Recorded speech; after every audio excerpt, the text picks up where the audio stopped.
Olá pessoal, eu sou a Biana Oliveira, estarei com vocês aqui no Conexão Educativa pela TV Alegria todas as quintas-feiras às 19 horas para falarmos sobre educação, entretenimento, relacionamento socioemocional, comunidade escolar, entre outros.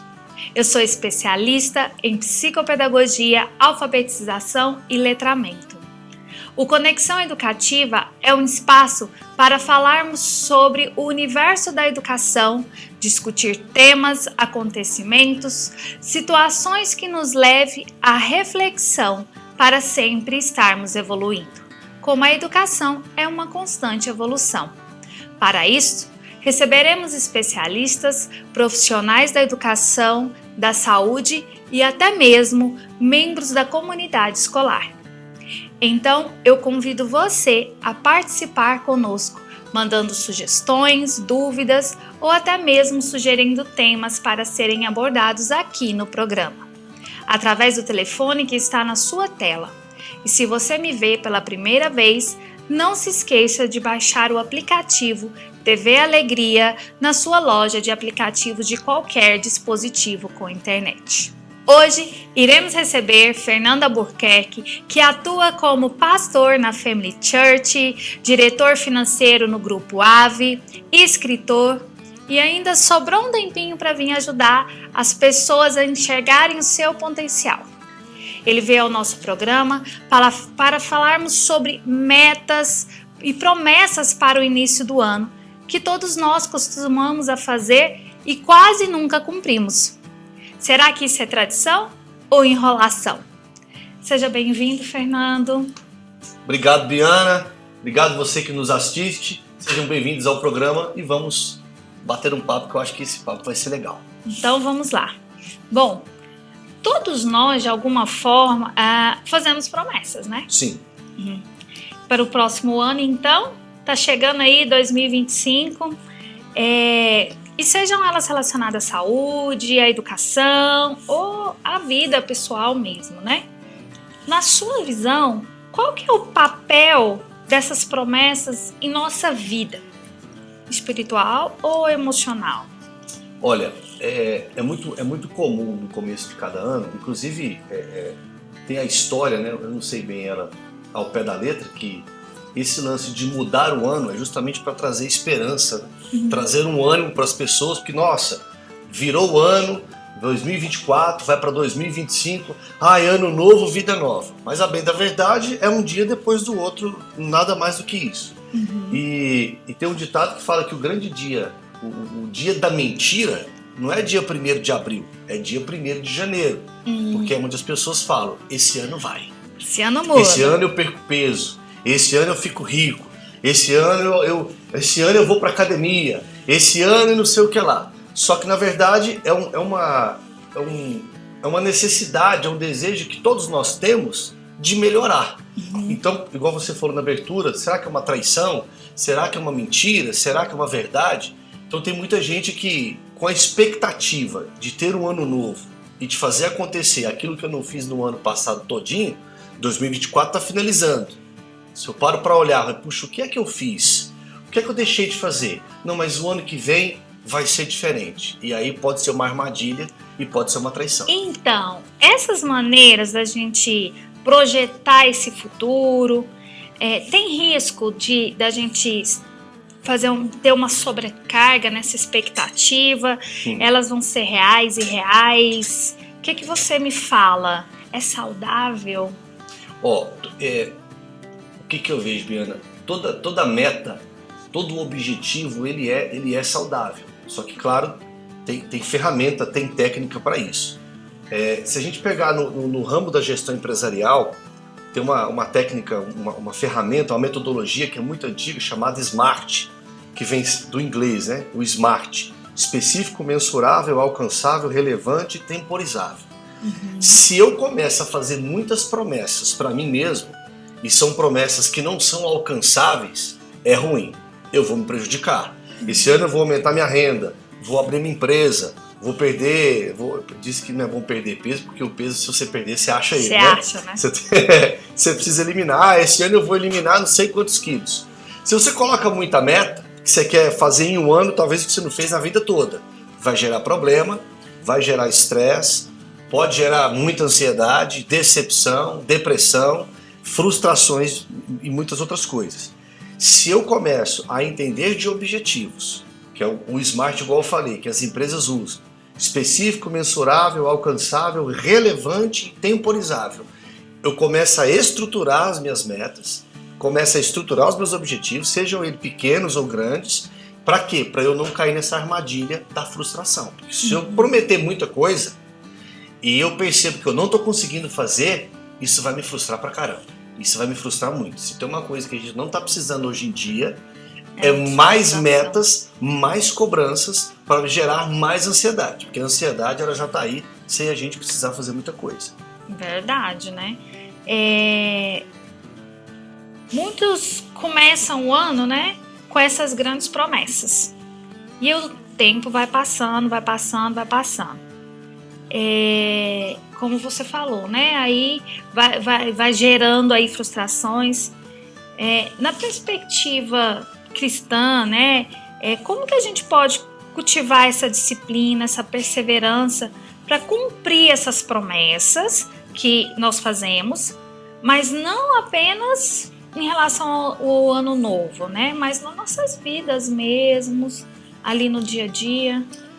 Biana, eu gosto muito da passagem que está em Jó, e que na verdade não é Jó que fala isso, é um daqueles amigos de Jó, não vou me lembrar o nome dele aqui, mas tem a passagem que fala assim: determinando tu alguma coisa, seja firme e a luz brilhará em seu caminho. Então se a gente pegar a luz da Bíblia, tem a passagem lá nos evangelhos que Jesus fala assim: qual é o homem que antes de construir um prédio, de construir alguma coisa, não senta e planeja antes? Então a Bíblia está cheia dessas coisas. Se a gente pega o Antigo Testamento, quando Deus levanta Moisés, e Moisés vai levar esse povo no deserto, e antes de Deus guiar o povo no deserto, Deus passa uma lista, ele passa algumas instruções sanitárias, organizacionais, comportamentais para o povo caminhar. Então Deus fala o seguinte: olha, então beleza, eu vou guiar vocês. Porque Moisés fala assim: não, é o Senhor que tem que nos guiar. Se não for o Senhor, não serve. Então tá bom. Então para eu guiar vocês, existem aí alguns protocolos, alguns procedimentos. Tem regra, tem começo, meio e fim. Ou seja, organização. Que aí eu pegando o gancho da gestão empresarial, que é o objetivo SMART. Algo específico, algo mensurável, algo alcançável, realizável e temporizável. Relevante e temporizável. Então se a gente olha para a Bíblia, Deus trabalha com decência e ordem. Então não adianta nada eu falar que eu vou ganhar mais dinheiro. A grande busca das pessoas hoje é grana, é Pix, né? Eu vou trabalhar mais dinheiro. Mas se você não se organizar, não organizar a sua agenda, não ter tempo, porque se a gente olhar para as coisas de Deus, primeiro é Deus. Deus acima de todas as coisas, Deus acima de tudo. Ame a Deus com todo o seu entendimento, com toda a sua força, com toda a sua sabedoria. Segunda coisa, vem a família. A terceira coisa vem o trabalho. Aí vem a igreja. Igreja não é Deus, é diferente. Então primeiro eu preciso valorizar a Deus, as coisas de Deus. Depois vem a família. Depois vem o trabalho. E aí logo embaixo, coladinho, vem a igreja. Então se eu começo a colocar muitas expectativas, eu me transformo num workaholic. Porque hoje eu tenho 42, faço 43 agora em janeiro. Ano novo, idade nova, né? Se eu quiser conquistar tudo que eu não conquistei nos meus 42 anos, eu vou começar a atropelar essa sequência. Eu vou pegar o trabalho e vou colocar acima da família. E muitas das vezes acima de Deus. E aí eu esqueço igreja, esqueço meu devocional, a minha oração, a minha leitura bíblica. Eu vou esquecendo disso, trabalho. O trabalho é maravilhoso, porque faz a gente prosperar, faz a gente crescer. E Deus falou isso: olha, não, você vai comer do suor. Você vai ter que trabalhar, cara. E na Bíblia você não vê ninguém preguiçoso que se destacou. Pelo contrário. Só que, se eu fico focado demais nas minhas metas, pode ser ela na saúde, finanças, patrimônio, etc. Só que se eu atropelar essa ordem, vai dar muito ruim. Então, eu preciso... Claro, vai começar o ano, né? Eu tenho um costume, eu aprendi isso há uns anos pra cá. A gente sempre fazia muito uma carta para Deus. Uhum. Deus, para 2025 eu quero isso, eu quero isso, eu quero isso, eu quero. Pá, pá, pá, pá, pá, pá. Eu comecei a fazer o seguinte, né? O meu pastor, o nosso pastor Mark Anderson, ele fala, se você tem coragem de pegar uma carta e somente assinar. E falar o seguinte, Deus, está aqui. Coloca os seus planos para mim.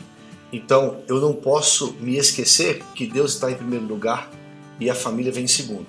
Se eu estabeleço metas, objetivos muito audaciosos, ou se eu entro naquele trabalho frenético, no workaholic demais, trabalhar, qual que é o termômetro? Se eu começar a atropelar a família e começar a atropelar Deus, perder meu tempo de devocional, oração, leitura, frequentar a igreja, porque é importante, aí eu preciso parar e falar, opa, tem alguma coisa descalibrada. Isso é um perigo e aí pode ser uma traição.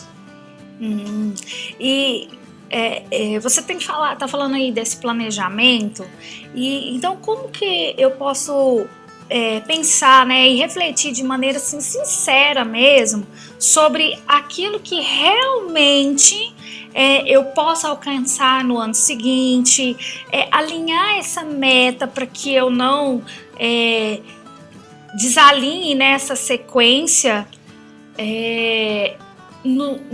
dentro dessas promessas para o outro ano. Como que eu ter certeza ali do que realmente eu devo prometer?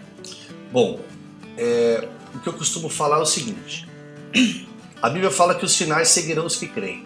Eu tenho um ditado que eu falo, e os que creem seguirão os sinais. Acrescentar esse capítulo 1. O que é importante você pensar para 2025? É importante você fazer uma retrospectiva de 2024 e começar a olhar, cara, quais são as habilidades e capacidades que eu tenho? O que está apontando, porque tem muita gente que está totalmente perdida. Ah, eu estou perdido. Calma, que a gente chega lá. Tirando para tudo quanto é lado, né? Então primeiro vamos para aqueles que não estão totalmente perdidos. Daqui a pouco a gente fala sobre isso aí, pode colocar na pauta aí. Mas, por exemplo, está finalizando o ano. Vou pegar o meu exemplo. Então eu tenho alguns projetos, algumas perspectivas. Eu tenho perspectivas financeiras, eu tenho perspectivas ministeriais, no meu caso, eu tenho perspectivas com a minha família, férias, passeios, aquisições, esse tipo de coisa. E, obviamente, eu tenho perspectivas profissionais. Então eu começo a olhar para 2025 e falo, poxa, qual é o meu cenário atual? Qual é o meu cenário atual hoje? Poxa, hoje eu tenho isso de renda. Desse projeto aqui, de 0 a 10 eu caminhei 30%, esse ministerial de 0 a 10 eu caminhei 50%, e esse profissional de 0 a 10 eu caminhei 40%. Então para 2025 eu preciso colocar um pouco mais de força aqui, eu preciso colocar um pouco menos de energia nesse, eu preciso colocar um pouco mais de empenho nesse, e nesse aqui eu preciso me empenhar bastante.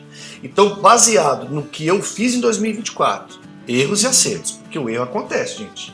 E lembra, planos, metas e objetivos para o ano seguinte, pode ter certeza, você tá trazendo uma perspectiva, certamente vai dar errado, não vai cumprir do jeitinho que você desenhou, mas você vai ter um parâmetro. Então eu sei que lá, comecinho de fevereiro, eu preciso colocar foco nos estudos. No meu caso, já estou comprando livros agora, estou comprando alguns materiais, porque no primeiro trimestre, eu falei, primeiro trimestre do ano que vem, eu preciso me empenhar nos meus estudos, eu preciso atualizar a minha literatura, eu preciso focar no meu segundo livro e preciso estudar alguns pontos que vão ser importantes. Bom, isso aí é uma prioridade. Profissional, eu preciso construir isso, preciso terminar de gravar o tal curso, preciso fazer isso. Âmbito familiar, tal coisa. Âmbito espiritual, na minha parte espiritual, eu com Deus, isso aqui. Primeiro trimestre. E para o segundo trimestre, deixa eu esperar o primeiro trimestre acontecer. Deixa eu ver o que é que Deus vai me direcionar. Fazendo metas curtas. Exatamente. Ali, né? Porque se eu colocar uma meta macro para eu alcançar só em dezembro do ano que vem, é muito grande. Daqui para o ano que vem, é mais um ano. Muita coisa. Então, tem a técnica do fatiamento. Se você pegar um salaminho, esses salaminhos que vende no supermercado, ele é uma barra assim, né? Se você tentar comer ele mordendo ele inteiro, certamente você não consegue. Fica enjoativo, fica ruim. Mas se você fatiar ele e cortando ele, se você vacilar, tiver uma prosa boa, você come um salaminho inteiro. As metas são do mesmo jeito. A minha dica para você é fatia por trimestre. Fatia por... O que eu quero alcançar no primeiro trimestre de 2025? Tal coisa, tal coisa e tal coisa. Tá bom. Não coloca muita coisa não. Isso aqui, começa a acompanhar. Terminou o primeiro trimestre, calibra. Carol, fui bem, então eu vou colocar mais energia. Não fui bem, deixa eu recalcular minha rota para o próximo trimestre. Aí você sofre menos. Então, baseado nisso que você trouxe pra gente, da gente se planejar para o primeiro trimestre, como que eu posso evitar para não cair nas armadilhas, assim, de fazer uma promessa, né, para esse primeiro trimestre aí, mas apenas para agradar os outros ou por conta de uma pressão social ali, e eu incluí isso no meu planejamento lá, que não era bem um planejamento, né? Às vezes soa como uma certa vingança, né? Eu vou alcançar tal coisa para mostrar para tal pessoa que eu conseguia, vou esfregar na cara dela, né? Talvez comprar aquilo que eu não preciso com o dinheiro que eu não tenho para impressionar quem não me conhece ou quem eu não conheço. Isso acontece muito, viu, Biana? Porque as pessoas, a necessidade básica do ser humano é ser notado, visto, amado e reconhecido. Só que, às vezes, a motivação para esse objetivo, ela está errada. Tem uma máxima sobre motivação que está conectado com objetivos, que é motivação extrínseca e motivação intrínseca. Extrínseca vem de externo, que são de pessoas lá fora. As mídias sociais fazem muito isso com a gente. E a gente está nessa loucura da mídia social, da internet, etc. Então, se a minha motivação é extrínseca, é para eu agradar o meu pai, agradar a minha mãe, agradar o meu patrão, agradar o meu irmão, a minha esposa, um cunhado, ou somente para conquistar alguma coisa, para mostrar para eles que eu posso, porque eles me humilharam, falaram que eu não conseguia, às vezes isso até motiva você e faz com que você alcance.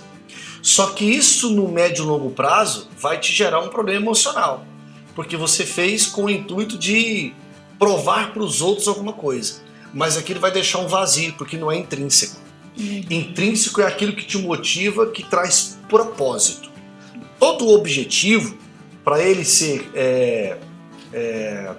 válido, para que ele perpetue, precisa ter um propósito. Para que eu quero isso? Para que é que eu quero um carro novo? Para que eu quero montar o meu negócio? É para mostrar para o meu parente, porque eu também posso ser empresário. Cuidado, talvez ser empresário não é para você. Não é todo mundo que nasceu para ser empresário. Não é todo mundo que nasceu para ser comerciante. Não é todo mundo que nasceu para falar em público. Por isso que eu falei na pergunta anterior que eu preciso estar ligado nos sinais que Deus está me direcionando para eu traçar os meus objetivos nisso. Porque se a minha motivação for para agradar os outros ou para aparecer para os outros, você até pode alcançar o objetivo. Só que no médio e longo prazo, isso vai trazer uma frustração emocional muito grande. E aquilo que era intrínseco, de verdade, que eu deveria me empenhar e trabalhar e alcançar, que vai trazer propósito, eu deixo isso para trás, gastei tempo, gastei recurso, gastei dinheiro, gastei energia, a minha bateria emocional foi embora e aí a frustração vai chegar de novo. Mediante isso que você trouxe pra gente, né, que você tem falado aí às vezes do não cumprimento, né, dessas frustrações, aí vamos supor, eu planejei meu trimestre, não consegui meus objetivos, replanejei, não consegui. Como que essa falta desse cumprimento dessas promessas, né, vai afetar a fé da pessoa nesse momento? O que ela precisa? Porque os prazos nem sempre são o que a gente coloca, né? Às vezes eu tô aqui replanejando, mas às vezes é pro prazo ser mais longo, né? Sim. E isso é na Bíblia mesmo, a gente vê isso muito bem, né? Então, às vezes o que eu quero em um ano, porque às vezes eu planejei, fui planejando, passou um ano, passou 2 anos e a coisa não acontece. E nada, né? Fala um pouco desse... Biana, é assim, cada pessoa... Bom, a fé é a base. né? A fé vai me gerar paciência, a paciência me gera perseverança. E a perseverança faz com que eu continue caminhando. Então, se eu planejei uma meta, um objetivo para um trimestre, e eu não consegui alcançar, eu não posso me desesperar e falar, não sou capaz, eu não consigo, ó céus, ó meu Deus. Não, senta, deixa eu ver. Foi a minha estratégia que foi errada, ou talvez eu não fiz aquilo que eu deveria fazer, talvez eu procrastinei, porque alcançar resultado gasta energia, e o nosso cérebro quer sempre economizar energia. Será que eu procrastinei? Será que a minha meta não está muito alta, eu não preciso recalibrar ela? Talvez não, será que eu não tenho que esticar o braço? Não, mas eu quero em 3 meses. Mas talvez, voltando lá no SMART, específico, mensurável, alcançável. Será relevante, tem que ser relevante para mim, e temporizável, tem que ter um prazo. Será que isso que eu tracei, será que é alcançável dentro do tempo que eu determinei? Porque às vezes eu coloquei um tempo muito curto, talvez eu vou ter que esticar o prazo, talvez eu vou ter que reduzir o valor, ou talvez eu vou ter que talvez eu vou ter que trabalhar mais. Por isso que é o perigo do excesso de trabalho tomar o lugar da família e de Deus. Então eu calibrei um trimestre, terminou, deixa eu olhar. Não, eu poderia ter me empenhado mais, eu poderia ter feito mais visita, eu poderia ter batido mais de porta em porta, eu poderia ter ligado mais, eu poderia ter tirado um tempinho maior para eu estudar um pouco mais. Eu falei nisso. Cara, recalcula a rota e vida que segue, tá tudo bem. Agora, quando entra Deus na parada, Deus adora quebrar projeto. Deus adora quebrar planejamento.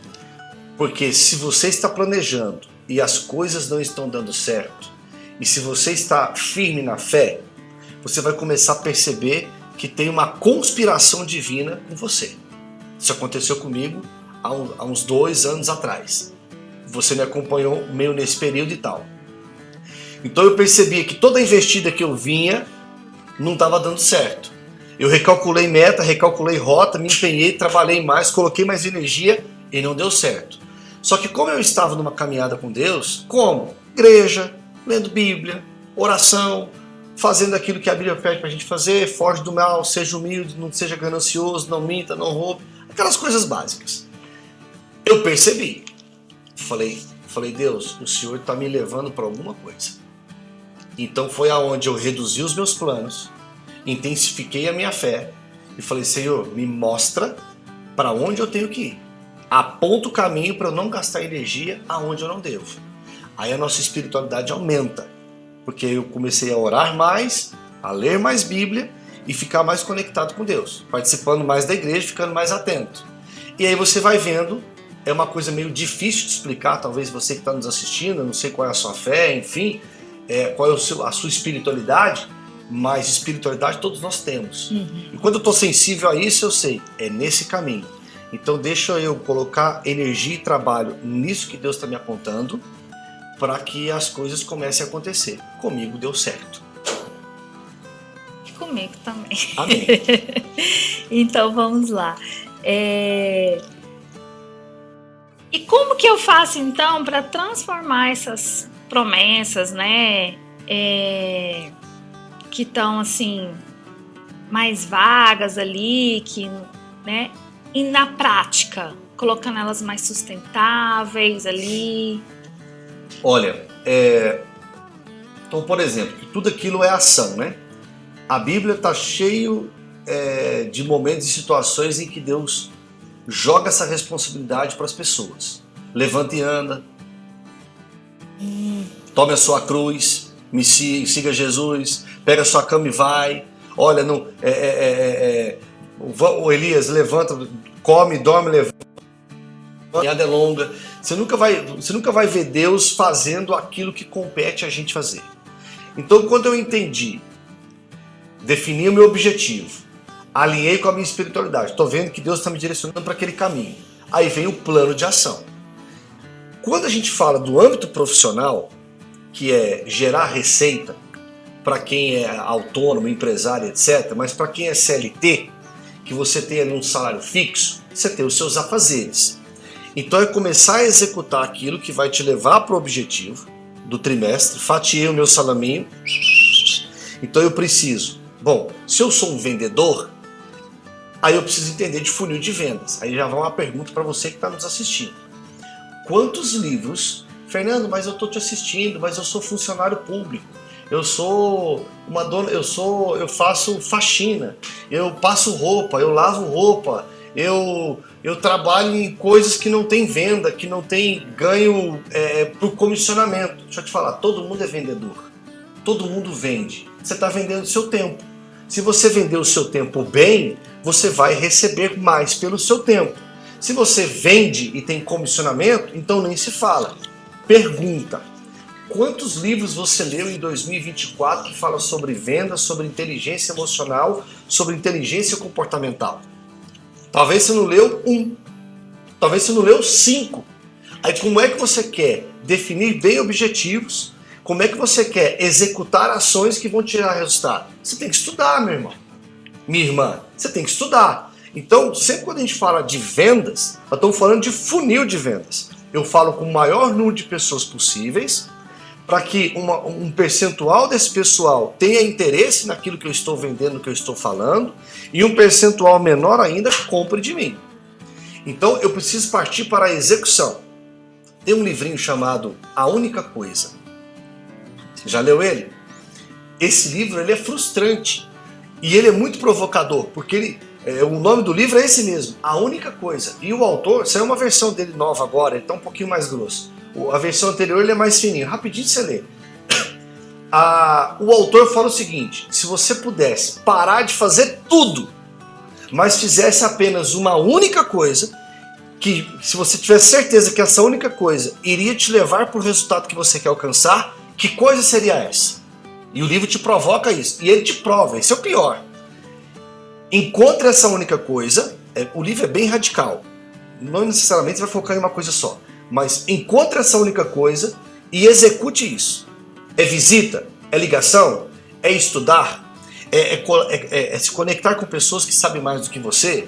É você participar de cursos e treinamentos da sua empresa? É você falar com os clientes que você já tem? É você procurar cliente novo para encher o seu consultório, para encher a sua agenda? Então foque nessa única coisa. Qual é a única coisa que se eu fizesse, com todo o meu empenho, com todo o meu foco, com toda a minha energia, com toda a minha fé, sem atrapalhar família e Deus, sem atropelar essas coisas, que se eu fizer isso bem feito, eu vou alcançar meu resultado?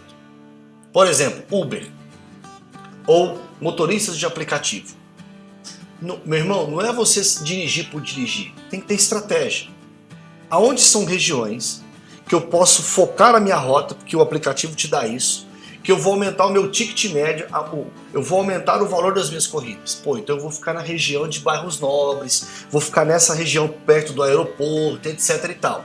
Então eu vou colocar toda a minha intenção, toda a minha energia nisso. Deixa eu entender como é que funciona o algoritmo. Deixa eu ver o mapa de calor das corridas. Deixa eu conversar com os caras. Deixa eu ver quem tem carro black. Deixa eu começar a pegar a minha única coisa. Cara, eu vou entender a regra do jogo do motorista de aplicativo e vou colocar a minha energia ali. Muito interessante essa fazer diferente. E com estratégia. O que você não fazia, Exatamente. né? Porque senão você sempre vai ter o mesmo resultado. Piloto automático. Exatamente. Então, qual é o jogo que eu estou jogando? Eu sou palestrante, sou consultor, você é pedagogo, você é professor, você dá palestra, você escreve livro, você faz treinamento. Cara, então esse é o seu jogo. Você que está nos assistindo, qual é o jogo que você joga? Como assim, Fernando? Sou passadeira, Fernando, eu passo roupa.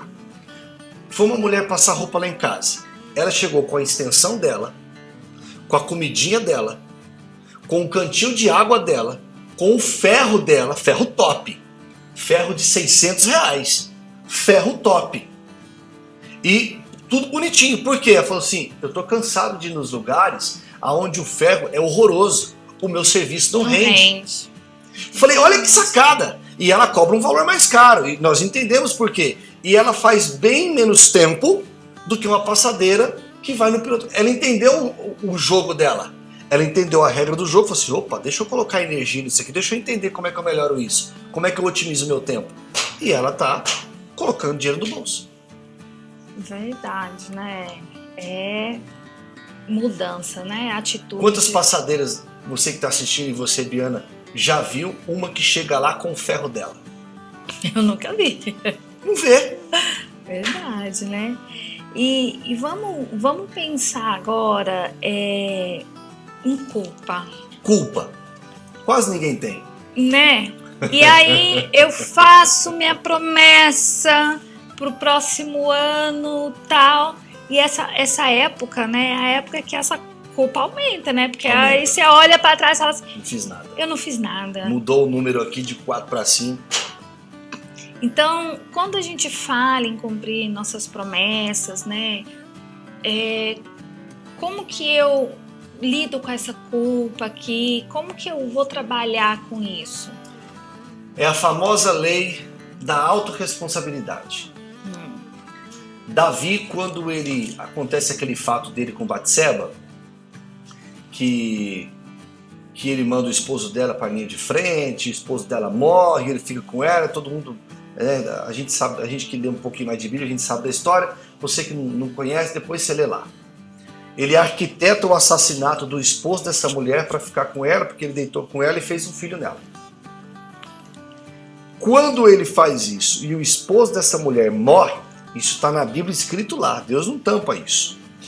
Chega um profeta, o profeta Natan, conta uma historinha, né, faz uma coisa meio lúdica ali com Davi, conta uma historinha para Davi. Davi, esse cara aí dessa história merece a morte. E o profeta Natan falou, esse cara é você, Davi. Davi errou, Davi falhou, Davi fez errado. O que Davi fala? Pequei. Assumi a culpa. Então, por exemplo, tratamos lá o primeiro trimestre. Coloquei uma meta, vou eliminar 5 quilos. Não eliminei 5, achei 2, que alguém perdeu, eu fui lá e encontrei. Em vez de não ter eliminado 5, ganhei mais 2. Meu Deus! Respira fundo, tá tudo certo. Assume a culpa, porque a culpa é nossa.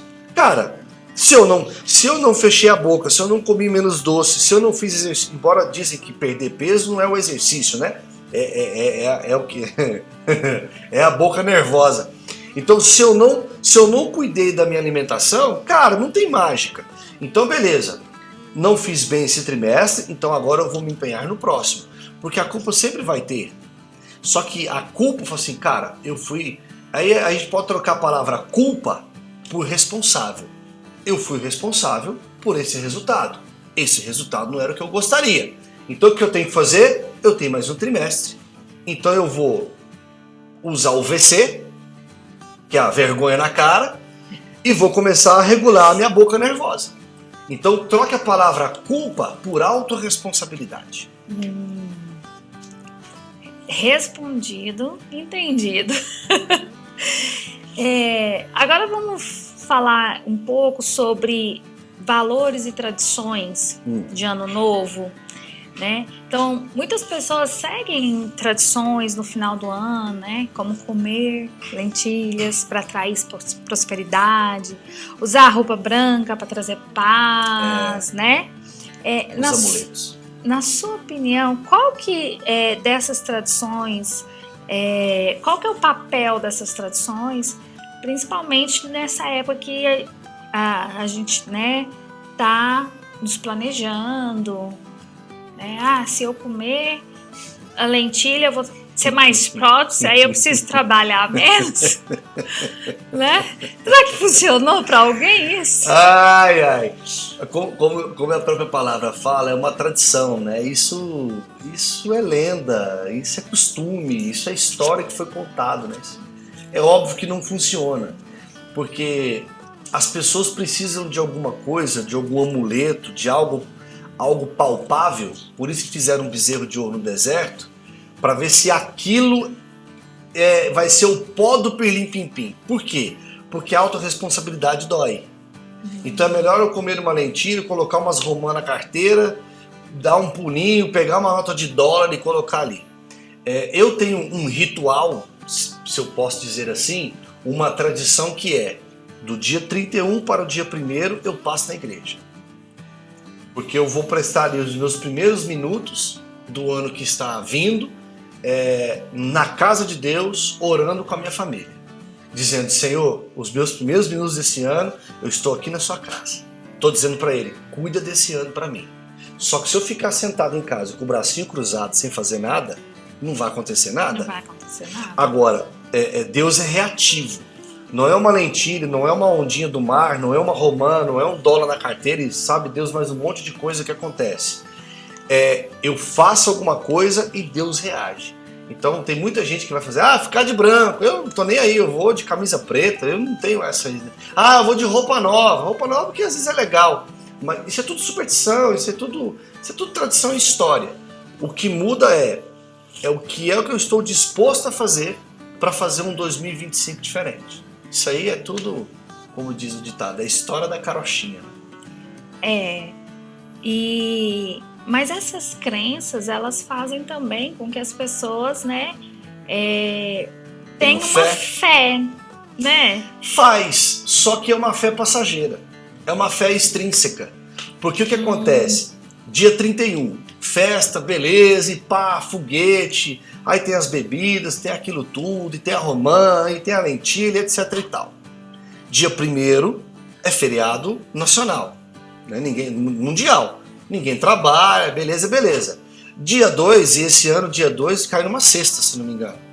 Não, eu acho que 2025 dia 2 de janeiro, cai numa sexta. Ou seja, tem gente que vai trabalhar dia 2. Mesma empresa, mesmo salário, mesmos ganhos, mesmo tudo. Só que talvez você vai estar mais cansado que você moeu demais do dia 1º, do dia 31 pro dia 1º, do dia 1º pro dia 2. E aí logo vai vir o final de semana, aí vai vir a primeira semana mesmo do ano. Nada mudou. Aquela fé da lentilha ou das outras coisas foi embora, porque é extrínseco. Se eu não tiver uma mudança comportamental e falar assim, por isso que eu brinquei o VC, a vergonha na cara, isso é para chocar a gente, isso serve para mim. Se eu não tiver uma mudança de comportamento e uma mudança de mentalidade, Paulo fala na Bíblia o seguinte: olha, se a gente não permitir que Deus mude a nossa mente, Deus não muda. Então, o lance da igreja, de eu passar de um dia para o outro num culto, numa missa, sei lá qual é o lugar que você frequenta, e de ter um compromisso de falar assim: quer fazer a lentilha? Pode fazer, não dá nada. Cara, esse ano eu vou fazer diferente. É uma decisão. Assim como o usuário de droga, de cocaína, de crack, viciado, para ele se libertar disso, ele tem que ter uma decisão. Assim somos nós com uma mudança de comportamento. Cara, eu vou decidir 2025 fazer diferente. Me empenhar mais, estudar mais, focar mais. Perfeito. Não é uma coisa legal, assim, não é fofucho, mas essa é a pura verdade. É mudança, né? Mudança de mentalidade, exatamente, né? É verdade. O bate-papo tá muito bom, mas agora a gente vai para um breve intervalo, tomar uma aguinha. Já nós estamos de volta.